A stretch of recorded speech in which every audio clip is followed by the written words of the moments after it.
Wala na kayong magawa sa buhay ninyo kundi ang mag-trip kasi nga bang-bangag yan. Public backlash.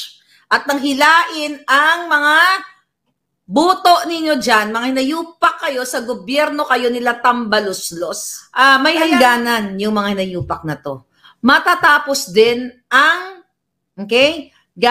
matatapos din itong mga katarantaduhan na to. Ito nga mga kababayan, bago natin ituloy ang video na ito, kung bago ka lang sa aking YouTube channel baka pwede makahingi ng like at subscribe at click mo na rin ang notification bell para updated ka sa aking nilalabas na bagong video. Salamat po.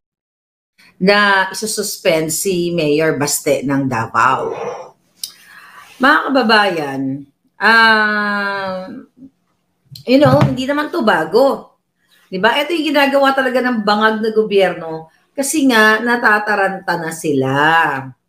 Diba? Kinakabahan na sila na malapit nyo na silang biyakin ang mga jungo na mga jutang ginines na mga yan. And gawin nila. Okay? Gawin nyo. Tanginan nyo mga hayop kayo, mga bangag. Okay?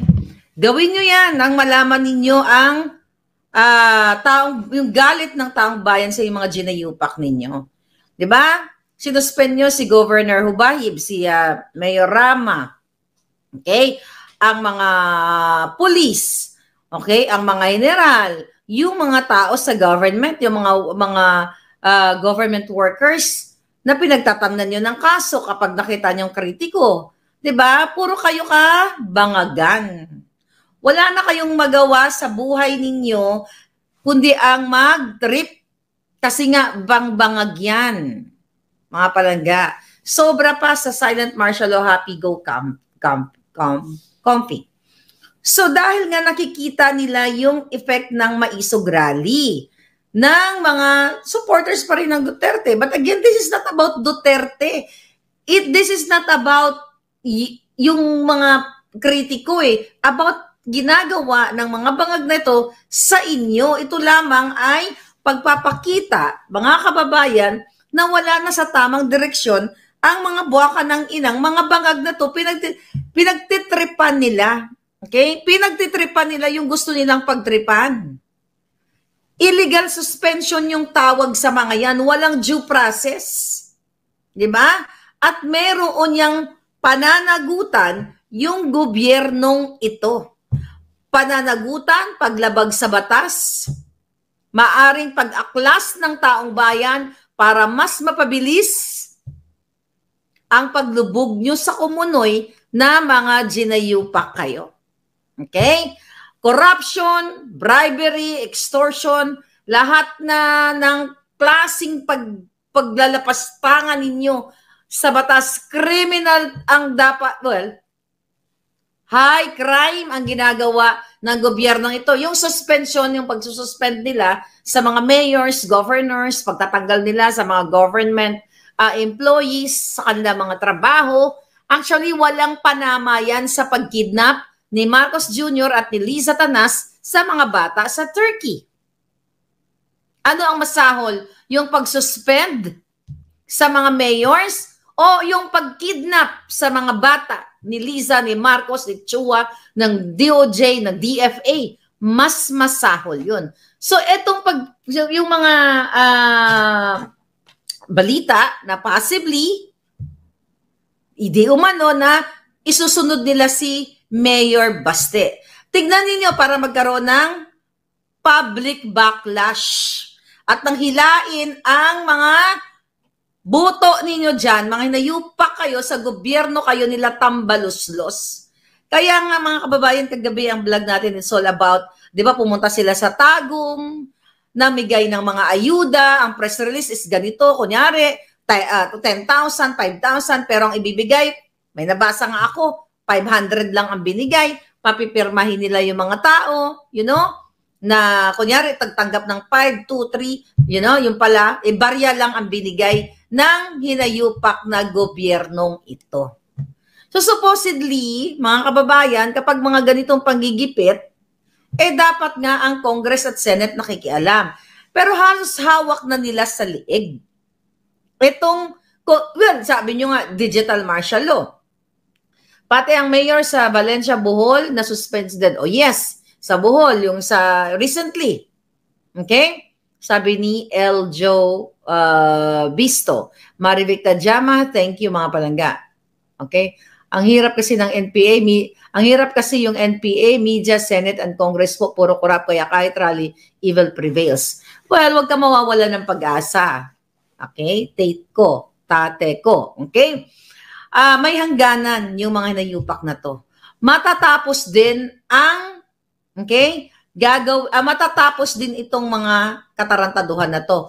Elected itong mga mayors na ito na kung titignan ninyo, walang kakarapatang mag-suspend ang buwaka ng inang Liza Tanas at Bangag dahil binoto sila ng kanilang mga constituents. Okay? Pero, ang gagawin nila, gagawa ng fabricated crime, fabricated story, allegation, at kung ano-ano pa para matanggal nila kung sino ang gusto nilang tanggalin. Wala po yung pinagkaiba dito sa ginawa. Kapopost ko lang, actually, ay, tingnan lang natin to pinuntahan natin ang page ni Liza Tanas. Okay? Kung kaya nila sa likod ng camera na hindi yung nakikitang gumurgor, magsindikato, magmafia, mag-smuggle, lahat na.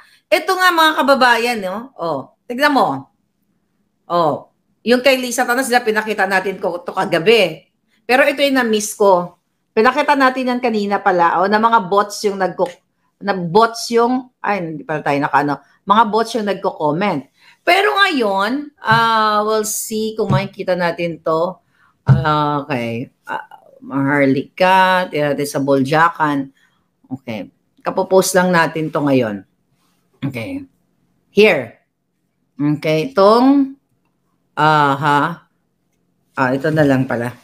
So anyway, nakadalawang screen pala tayo. Alright, tignan natin to. So ngayon mga palangga, dito na lang pala. So, ito mga likers ni Liza, nakita niyo mga likers niya? Mga Vietcong, mga Vietnamese. Automated likers yan, hindi natin na-discuss kanina yan. Okay? Mga fabricated na AI bots, mga papuri, tignan nyo. Puro mga Vietnamese yung kanyang likers.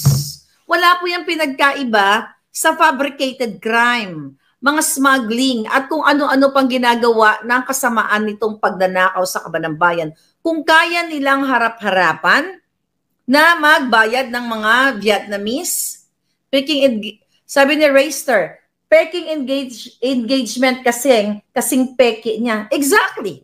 Kung kaya niyang pekiin, Rayster, okay, yung mga engagement, yung mga automated likers, yung mga AI, yung mga bots, na comment para lang maipalabas na tuwang-tuwa sa kanya ang Pilipino. Harap-harapan ito, again, 5 million pesos according to our source ang binabayad ni Liza Tanas dito sa page pa lang niya. Wala pa po kasama yung kay Marcos Jr., wala pa yung kasama dyan kay Presidential Communications, yung iba pang mga ahensya ng gobyerno, yung kay Tambaloslos, yung kay Abalos, wala pa yung mga fabricated or automated likers ng mga AI bots, mga palangga ng Pulboronic admin na ito.